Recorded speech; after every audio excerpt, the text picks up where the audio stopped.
Neste vídeo vamos estudar a classe P.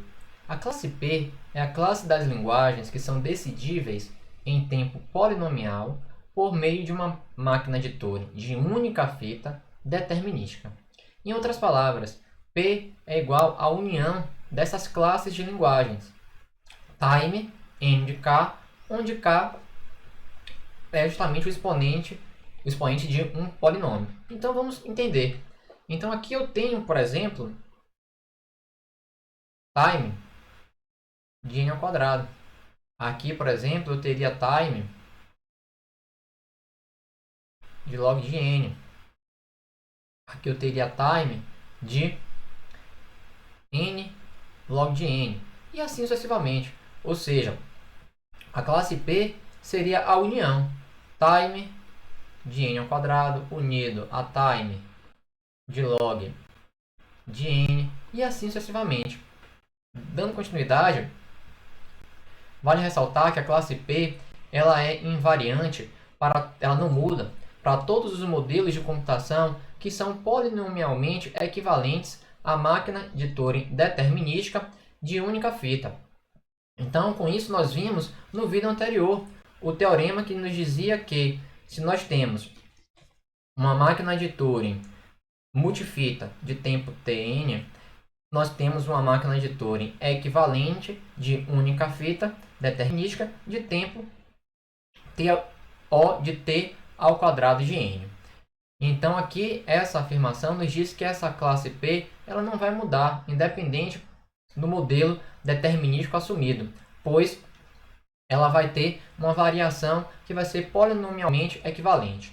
E de um modo pouco preciso, sem rigor matemático, nós podemos dizer que a classe P, aproximadamente, ela vai se corresponder à classe de problemas que são realisticamente resolvíveis por meio de um computador. Então, podemos entender que a máquina de Turing que resolve aquele problema, o algoritmo por trás, ele tem um tempo polinomial, ao contrário de um tempo exponencial. E vale ressaltar que algoritmos de tempo exponencial, eles surgem tipicamente quando nós vamos resolver problemas por meio de força bruta. Então, onde nós vamos ter que enumerar todas as soluções possíveis e verificar qual solução satisfaz ou não aquele problema. Bem, aqui nós podemos comparar uma função que é polinomial versus uma função que é exponencial. Então aqui nós vamos comparar a função x elevado a 100 contra a função 2 elevado a x. Claramente nós sabemos que a função x elevado a 100 é uma função polinomial, então, portanto, ela é limitada superiormente por uma função 2 elevado a x. Mas vamos ver o que acontece na prática. Então, na prática, nós temos aqui no eixo x o valor x e no eixo y, dado que essas funções elas crescem tão rapidamente, eu ploto o log do valor correspondente. Então, aqui nós teríamos, por exemplo, 2 elevado a 2 seria igual a 4. Então, aqui nós vamos plotar o log. Mas veja o que acontece quando nós plotamos 2 elevado a 100. Então, 2 elevado a 100, o log disso seria um valor absurdamente alto.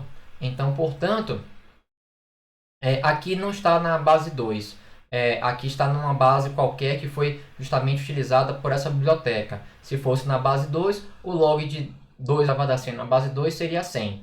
Então, aqui o que nós podemos concluir? Observe que, apesar dessa função ser polinomial, na prática, um algoritmo com essa complexidade ele teria muito pouca utilidade, ao contrário de um algoritmo, por exemplo, que é exponencial, 2 elevado a x. Veja que, por exemplo, para uma instância de tamanho 10, 2 elevado a 10 é igual a 1024. Agora, 10 elevado a 100 é um número absurdamente alto. Então, nós podemos nos perguntar qual desses dois é mais útil em prática. Bem, o meu objetivo aqui é fazer uma provocação com você. que se você se defrontar com um algoritmo que ele possui uma complexidade exponencial, não necessariamente esse algoritmo ele vai ser não utilizado em prática, ele vai ser ruim. Depende muito do cenário, depende muito da instância e depende muito do outro algoritmo que você tem para resolver com uma complexidade, por exemplo, polinomial. Então aqui deixo a pergunta: qual dos dois algoritmos você utilizaria para resolver um problema na sua empresa, por exemplo?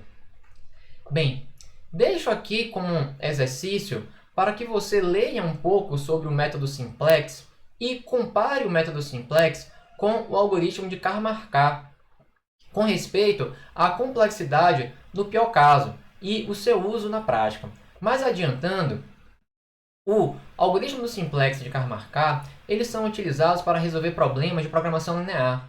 O método de Karmarkar, ele é um algoritmo que ele é polinomial, enquanto o simplex, ele, no pior caso, ele é exponencial. Porém, na prática, o algoritmo do simplex, diria eu, é praticamente imbatível. Ele é extremamente eficiente. Então aqui, mais uma vez, nós temos um cenário da existência de um algoritmo exponencial, simplex, e um algoritmo polinomial, que em muitos cenários, aquele algoritmo que, no pior dos casos, é exponencial, na prática, ele é de fato utilizado. Bem, no próximo vídeo nós vamos começar a ver estratégias de codificação para problemas e então ver sua solução estando na classe de linguagens P. Muito obrigado.